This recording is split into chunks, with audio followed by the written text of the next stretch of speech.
Voice here, bringing my Hyundai A-League fixture review for the fixtures in Week 10. It's Week 10 already. Let's get down to business. So the first game of the weekend saw Adelaide United beat a 10-man Sydney FC 2-1. The first real talking point of the match was when young prospect Alex Gersbach was sent off for a terrible sliding challenge on Jego. Now, it was a terrible foul and it did deserve a red card, which was given.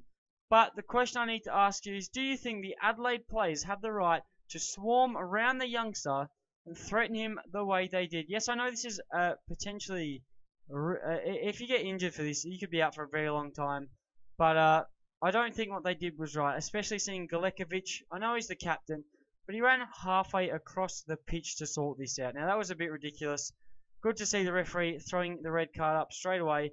But leave your thoughts in the comment section below. Do you think what they did was right, or do you think it was wrong? And the main talking point, obviously, Gersbach did get red carded. He has received a 1-week suspension, and it's completely understandable. But obviously, it didn't affect Jego because he opened up the scoring for Adelaide in the 62nd minute with a contender for goal of the season. It's a lovely strike on the volley, so Adelaide go 1-0 up. And I'll tell you what a goal it was. But then, not long after, a defensive mistake from Adelaide saw Holosko bag a goal down the other end. Holosko struck the ball by swinging his foot while facing away from the goal. But it wasn't enough, clearly, because a late penalty was given away by Fatty, which saw Karuska step up, score the penalty, and see Adelaide United take all 3 points.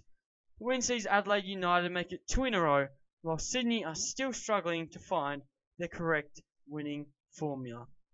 The second game of the weekend saw Brisbane Roar beat Wellington Phoenix 2-1. Krishna opened up the scoring during injury time in the first half. And one thing about Krishna, he's quick, he's tricky, and if you give him too much space, he'll punish you. This is exactly what happened, because Krishna was afforded too much space inside the box. He capitalised on his chance by striking and finding the back of the net. Now, John Aloisi did something right at halftime. He had a word to the boys. He made a sub, and then he made a few subs later. It was quite aggressive with his substitutions. After 66 minutes, all 3 were made. But it paid off because Lustica scored the first for Brisbane after coming off the bench. Solazano, who was another substitute, made a great run down the right-hand side. He then ran to the byline, crossed the ball across a goal, which saw Lustica rifle it home to make it 1-1. But then, who other than Jamie McLaren score in the 86th minute to win Brisbane the game. It was a fortunate ricochet, which the ball was then found in his path. All he had to do was slide the ball into the back of the net, and the 3 points were for Brisbane Roar. Wellington are finding it hard to be consistent this season, especially compared to last season, and they may drop out of the top 6, while Brisbane are trying to push for a title challenge this season. The third game of the weekend saw Western Sydney Wanderers beat Melbourne Victory 2-0 in the top of the table clash.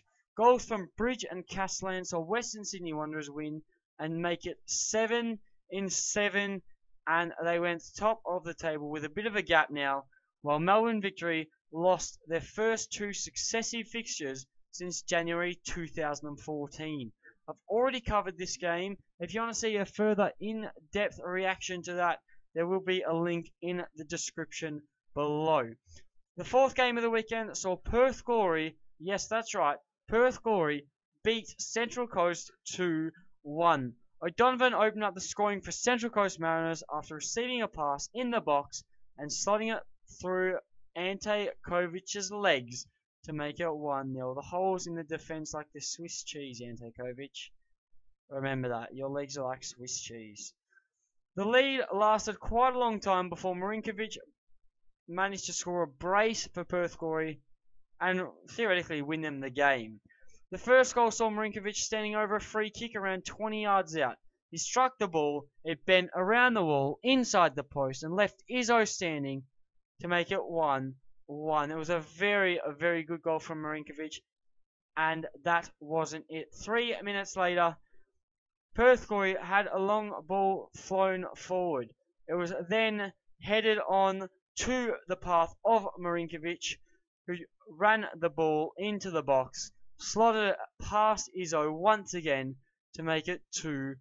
Now, Perth Glory pick up their first win in several weeks, and rumours say Andy Keogh is coming back to Perth Glory. They need some goals. Andy Keogh is coming back, so that will be a positive for them. They could definitely be stronger with Andy Keogh leading the line. And I did criticise Central Coast Mariners earlier in the season for being boring, right? Now, I know they let go of Matt Simon. Terrible decision. I know he has problems, but Matt Simon is a fairly decent striker. I'll give him that. He's already proven himself with Sydney. He already beat Central Coast Mariners, so don't worry about that.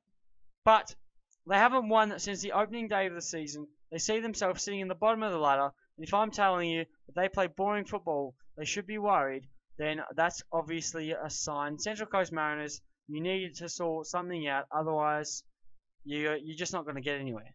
You need to figure your stuff out. But then, the final game of the weekend saw Melbourne City beat Newcastle Jets 4-0. Braces from Aaron Moy and Bruno Fornaroli saw Melbourne City score another 4 goals and make it so that they've scored 14 goals and conceded 2 in their last 3 fixtures. 14 goals in 3 games is a ridiculous tally. Their goal difference is certainly going up. Aaron Moy opened up the scoring for City late in the first half. Moy and Ivan Franich linked up well down the right-hand side before Moy struck the ball low, which saw Birighetti beaten and opened up the floodgates for City once again. Fornaroli scored the second for City 10 minutes after the break. Garuccio took the ball from David Carney before sliding a neat pass to Fornaroli, who tapped it through the legs of Birighetti to make it 2-0. Aaron Moy added his second 3 minutes later when Ivan Franich intercepted the ball before running to the byline, crossing it to Moy, who then struck it to make it 3-0. And then Fornaroli added the fourth and final goal of the game 3 minutes later. So 3 goals in 6 minutes. That's quite crazy. But Aaron Moy played a perfect ball to Fornaroli, who nutmegged Jackson before slotting it past Birighetti to seal the deal. Now, Melbourne City continue to impress while Newcastle are struggling to recreate the form they had at the start of the season. So I did credit Newcastle at the start of the season for their impressive turnaround compared to last season. But it looks like their luck's run out. Will it change? Who knows? But Melbourne City, they're shooting. Melbourne Derby's coming up next weekend, I do believe, and we could see a goal fest there. So make sure you stay tuned for that. But without further ado, let's go into the ladder and see what has been happening and what changes have been made to the A-League standing. So as you can see, Western Sydney top the table on 22 points. Brisbane Roar sitting in second on 18. Melbourne City have 10 played as well with 17 points. Obviously their goal difference is now plus 11. 14 goals, conceding 2. Just think, without those 14 goals, they'd be -1. They would be a negative. Would they be -1? No, they'd be. Depends if you count their conceded. So forget that. They'd be struggling. Melbourne Victory dropped to 4th position. That is sad to see my team, the reigning champions, drop to 4th. But they do have the game in hand against Perth Glory, which will be played tomorrow night. If we win that, we do go second. But we are still 3 points minimum away from Western Sydney Wanderers.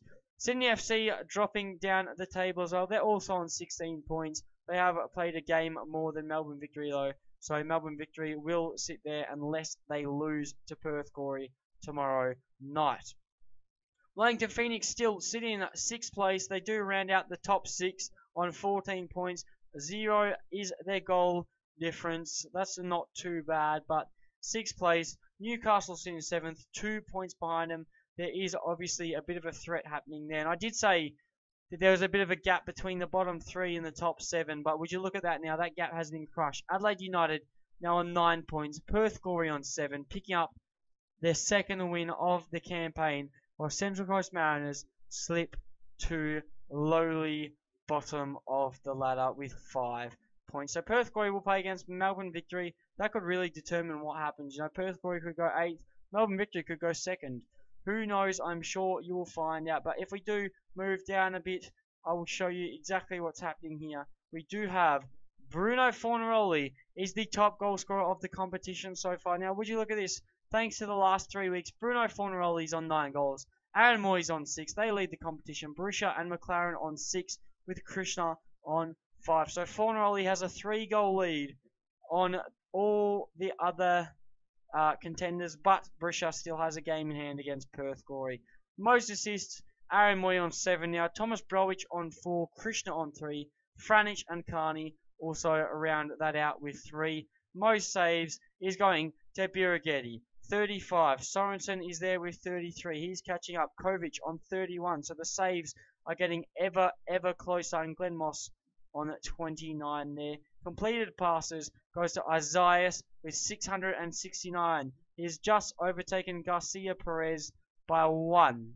That is right, by 1 pass. So that is crazy. But Adelaide United and Brisbane Roar apparently the big passes of the league so far. And most clearances, Ben Sigmund still leads the way with 43. German is on 41. Matty Muscat on 39. Connor Chapman on 36. And Broxham on 35. So a lot of news there. But as you can see, Western Sydney is the big news. They have turned around completely. They've won 7 in a row and gone from bottom of the table to top of the table. But that is it for my Hyundai A-League fixture review for Week 10. Make sure you leave a like on the video to show some support. Subscribe to see more Hyundai A-League content. And I'll catch you guys on another video.